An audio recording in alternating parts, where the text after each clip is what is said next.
The idea is if you can hold that space for another human being to relive, to savor those positive emotions for as long as possible, because we know that positive emotions are very fleeting. So oftentimes we miss the opportunity to let a person relive something good that's happened to them. If you can get the person you're speaking to on a sales call to go into something great that's happened recently, to begin to relive that experience, to savor that experience, why should you do this? Let me tell you, not only does it feel good, but when we experience positive emotions, we're more open to people, to suggestions, to opportunities. We're more creative in our thinking. We're able to connect, diverse, disperse ideas. And when we're more open, when we're creative, and we're more collaborative, we're more likely to want to engage with people. And welcome to this episode of the Sales Today podcast, where I am delighted to be joined by Graham Drew. Graham helps improve businesses through advanced deep listening. And so I thought I want to get him on the podcast because one thing salespeople think they're great at is listening, but what we know they're often not great at is listening. And welcome to this episode of the Sales Today podcast, where I'm delighted to be joined by Lisa Avery. Lisa is a positive psychologist. And so I thought we really need to understand what positive psychology is and how it can help us in the world of sales. So, Lisa, welcome. Thank you so much for having me, Fred. I'm really excited. There is nothing I'm more passionate about than positive psychology. So thank you so much for having me on here. And yeah, happy to be here. Cool. No, we're happy too. So, I mean, look, it's an easy question to start off with. What is positive psychology? Because I'm suspecting something a bit different than just normal psychology. Absolutely. Now, is it an easy question? Because most people actually don't have the right idea about what it actually is. So positive psychology, people tend to think is kind of pink and fluffy and you need some pom-poms to do a little happy clappy dance. Positive psychology is actually not like this. It is the study of optimal human functioning, the science of optimal human functioning. In other words, how can I live my best personal and professional life? How can I thrive? Classic psychology looked at taking people from -10, barely surviving, to 0, just about surviving. Around 30 years ago, the head of the Psychological Association, a guy called Martin Seligman, said, hang on a minute, guys, haven't you noticed something here? We've only ever focused on what can go wrong with people. How about asking what can go right with people so that we can cultivate more of that? So then in the last 30 odd years, there's been a lot of research around what is it that human beings need to thrive. And the good news is they came up with a model, a 5-part model. So we know exactly what it is that human beings need to thrive. And we've got a lot of tips and tricks to help people leverage that and live the best possible lives in every way. Oh, well, A, I love a model. And B, I love tips and tricks. Tips and tricks.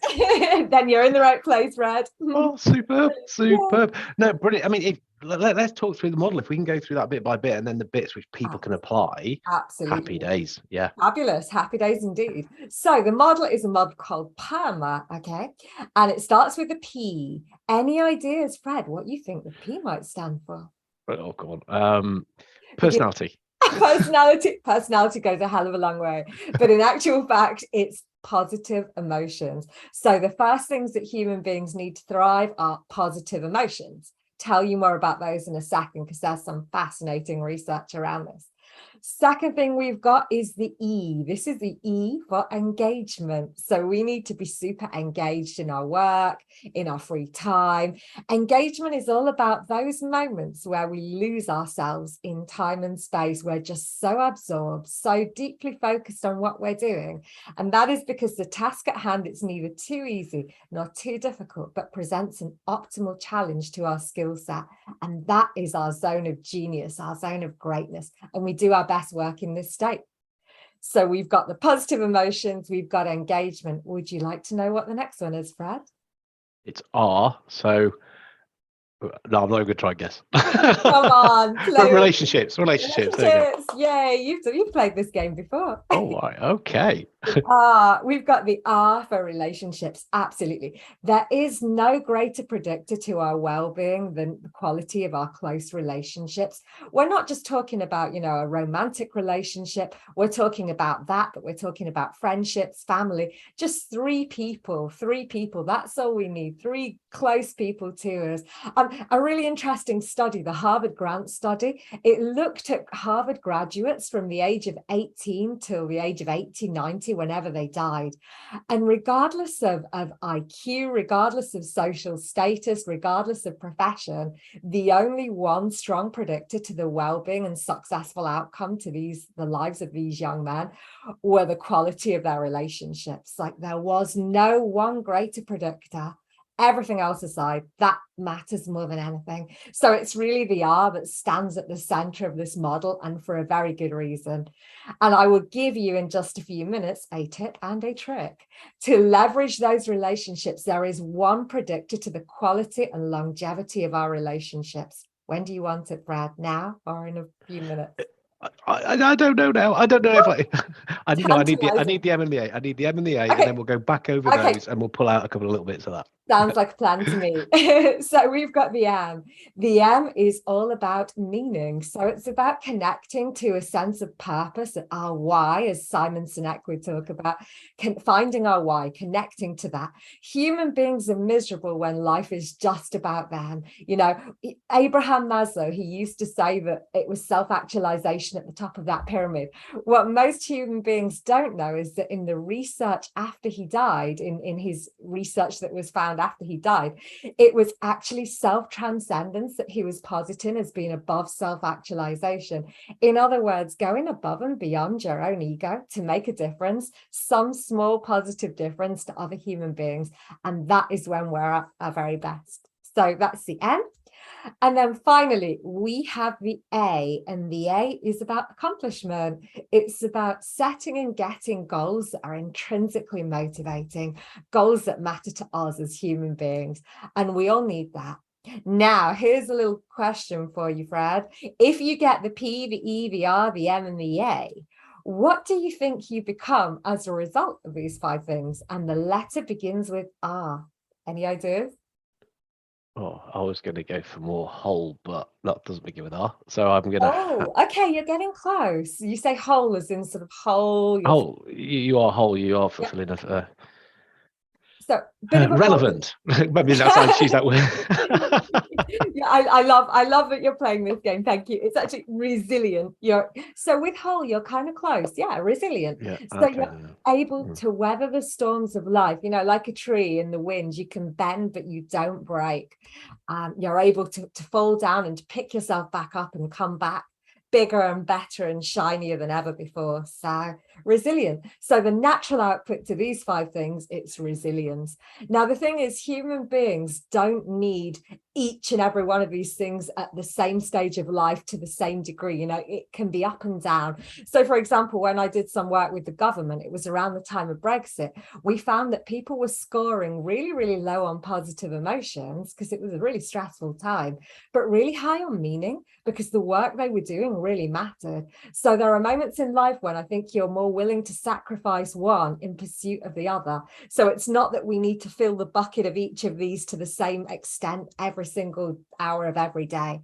But I think it's really important for me to get a sense of where we are at in our lives with these things. And there are scales and measures you can use, because oftentimes, we're not aware of how we're doing in each of these aspects. Nobody ever asks us. We never check in with ourselves. And when we become aware, we're then able, to take action to elevate our scores in the necessary areas. So I'm a real fan of PERMA. No, that sounds PERMA sounds really cool. And so the question I have is that you want to understand where you are on each of those. I'm a visual thinker, so I think of it a little bit like a graphic equalizer. So yes. Up on that, down on that. Absolutely. And that's fine, but you might be high on one, which is great. But at the time in your life, that isn't really the one that's going to serve you best. Absolutely. It could be that it's actually the meaning, the purpose. Yes. Increasing that is what is going to drive you through and help you to to do better. Okay. Absolutely, Fred, absolutely. And again, it's a question of your priorities. It's impossible, I think, unlikely that you can work on each and every one every hour of every day, but you can get a sense on a weekly basis and certainly a monthly basis of where you've been. It's that whole thing about getting a sense of where you are now, where you want to be, and what you can strategically do to bridge the gap between those two states. But again, that comes from a certain level of self-awareness and reflection that we're not all accustomed to. And that for me is really important. How can you be intentional about your life if you don't ask yourself some of these important questions? And I love asking questions because they get us to reflect on that which really matters to us. And that's why we use PERMA as a central model to these questions in many aspects of my work. Now, you see, on this podcast, you are talking to an audience that should get this. So salespeople, if they're not all over questioning skills, are missing the point. So again, people who understand why we ask questions benefit of them. Also, salespeople who've been trained well would understand that the where are we now, where do we want to be, and how do we bridge that gap is a brilliant way of running conversations with customers. So you should be pushing on an open door now. I think so. And if in the meantime, whilst you're having these sales conversations, you can make people feel those positive emotions. What are the positive emotions that you can make people feel? Excitement, joy, curiosity, a sense of pride, a sense of awe, wow, this is amazing. A sense of serenity and peace and calm, a sense of love and connection. Fred, it's this whole thing that the word love, it's been too narrowly understood for so many years. You can have that sense of love and connection with any single human being that you meet, even for just a few minutes. It's a way of holding that space and making somebody feel really seen and really heard. And at that moment in time, our biochemistry starts to align with the person in front of us. Our hearts start to beat at the same rhythm. And that is a very calming effect. And if you can create those tiny moments of Barbara Fredrickson, one of my favorite positive psychologists, she describes them as micro moments of love and connection. If you could create those with another human being and fill those moments with different positive emotions, I'll come on to the R, because this is the bit where I think salespeople could really do very, very well. And it's connected to the positive emotions. And that is that the quality and longevity of our relationships is determined by one thing alone, and that is our ability to actively, constructively respond. Let me show you how this works, because it's really simple, but it's very overlooked. So if I share some good news with you, Fred, I say, Fred, I've just been promoted at work. I've got this promotion. How would you respond to me? Well, that's great news. Well done. Yeah, sounds like that. Congratulations. Absolutely. Okay, so do you leave it at that? Is that where you stop? No, I'm quite an nosy git, so I'll go, brilliant. What are you doing now? How have you done it? Brilliant. When'd you start? Well, you being a nosy git is actually great, because you're brilliant, because now you're going to start to actively, constructively respond. The idea is, if you can hold that space for another human being to relive, to savor those positive emotions for as long as possible, because we know that positive emotions are very fleeting. So oftentimes we miss the opportunity to let a person relive something good that's happened to them. If you can get the person you're speaking to on a sales call to go into something great that's happened recently, to begin to relive that experience, to savor that experience, why should you do this? Let me tell you, not only does it feel good, but when we experience positive emotions, we're more open to people, to suggestions, to opportunities. We're more creative in our thinking. We're able to connect, diverse, disperse ideas. And when we're more open, we're more creative, and we're more collaborative. We're more likely to want to engage with people. So to be able to begin a conversation in a positive way, it's almost like when you have a meeting at work or with clients, with customers, if you can ask, what's something good that's happened recently? Like, what was the highlight of your weekend? What are you most looking forward to? What are you most proud of right now? If you can prime people in that positive way, you're going to get that openness, that creativity, and that collaboration. So, you know, Fred, there's one thing that I wish I'd known years and years ago from psychology, and that is that human beings have an innate negativity bias, which means that where there's good, where there's bad, we will first notice the bad, because the bad is that which can endanger our survival, be it emotional, psychological, or even physical. Now, whilst you know, we live in a very different world to what we did centuries and centuries ago, the brain still has that bias. It hasn't changed. That means that, you know, if you're in the sales call, a person might well be thinking, well, hang on, like what's not great about this? What could be the problem here? Why might this not work as a solution, as a product? We have to do whatever we can to help people overcome that bias. And I think a great way to do that is to prime positively from the get-go of the conversation, in any way you can, just so that people have that openness. Because when you're experiencing negative emotions, people get a tunnel vision. You need the tunnel vision with negative emotions because you need to respond to the danger or threat that is straight ahead of you. So the negativity bias and negative emotions give us this tunnel vision. Positive emotions literally and metaphorically open our peripheral vision. We can see more possibilities. Wherever you can prime people and begin in a positive way, highly recommended and recommendable. So this is really interesting because I'm always banging the drum about collaborative selling. That's where I think we're at now, and the evolution sales has made. Yet still many salespeople are trained in a form of questioning to find pain. Yeah, what are your pain points? I mean, if you ever ask that question, you're an idiot. But no, it's not good. But you're trying to find out what happens as a consequence, and look, it has its place. But what you just said there is, if you do that, you're blinkering people, and they're going to find it harder to collaborate, co-create, and do all the great things that when humans work together, we can get better outcomes. Yeah, I absolutely hear you, Fred, and I agree. You know, for me, you're taking people on a journey, and that pain does need to be addressed. But in order to create that initial rapport, I think it's really important to start on a positive note, because again, you're opening people up. It's so very important, isn't it, that you connect on some shared common humanity, and the best way to do that is by something great that's happening, something you're looking forward to, something you're really proud of right now. Make that connection first through positive emotions, I would say. I would then, it's like when I do my work with people, I take them on a journey of 4 questions, just 4 questions. You'll be amazed at the conversations that come out of this. But the first question is, who am I at my best? So what are my strengths, my talents, my passions? Second question, where am I going? What is my vision? What does that look like? And we use PERMA to create our vision. And this works for companies, for teams. It's great to get people on the same page around this question.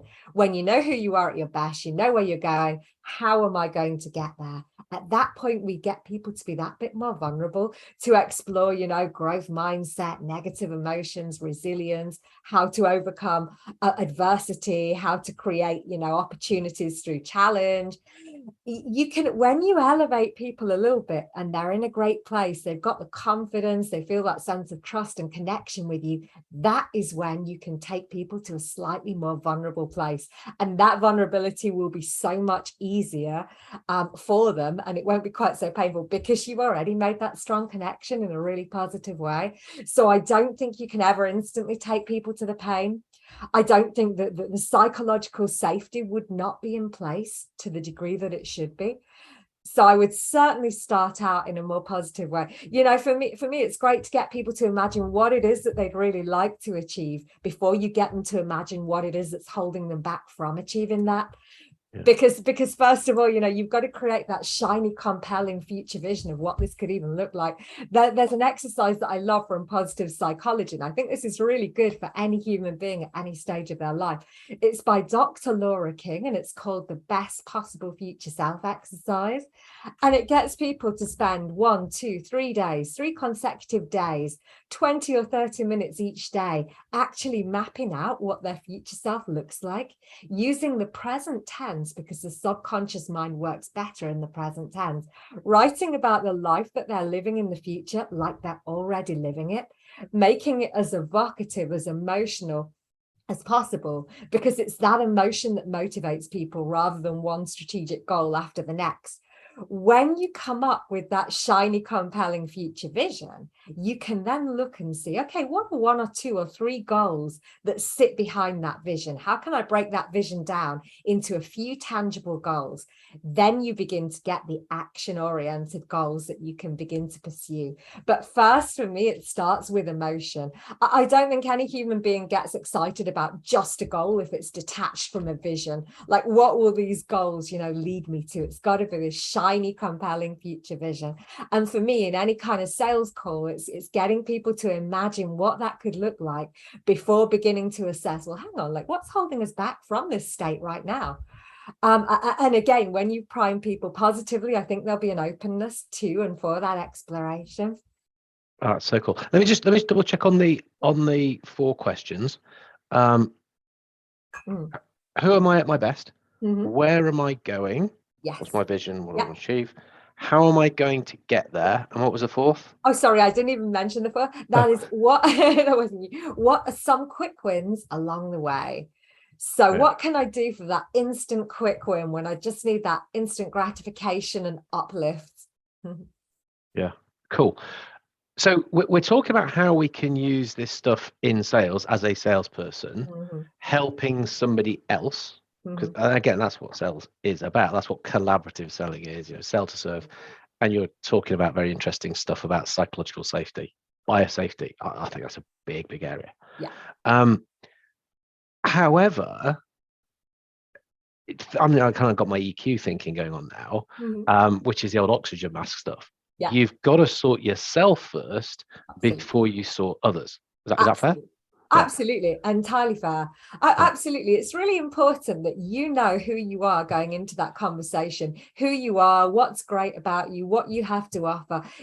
For me, it's really important that a person does work around their strengths, but because all too often, your weaknesses are nothing more than your strengths being overplayed, and that can really hold you back in this life. When you're going into a conversation, you've got to be confident. You've got to know who you are. How can you love a person that you don't even know? So there's a strand survey that I really love from the University of Pennsylvania. It's called the VIA, Values in Action Signature Strand Survey. You take this survey and you get a breakdown of your top character strands, because oftentimes people think that they're going to be excellent if they correct their weaknesses. But in actual fact, excellence tends to come through enhancing that which you're naturally good at. So as a salesperson, to come back to the topic, if you're to get a sense of what your top 5 strengths are, you can begin to think about how you take these strengths into your sales calls and how you can enhance them further. So maybe your strength is social intelligence. So you can read people, you can see where they're at, you can gauge where they're at so that you can connect with them in a better way. Maybe one of your top strengths is curiosity. How can you enhance that further? Because again, and I think this is a really good tip actually for the people listening, people love other human beings who show curiosity about them. So if you can ask questions and show that genuine curiosity, this is a curious thing from psychology. Okay, when you're in an interaction with another human being, the more you yourself speak to that human being, the more likely you are to rate the human being in front of you as being warmer, more attractive, and just somebody more trustworthy. It's like, and it's not because they've revealed anything about themselves in particular.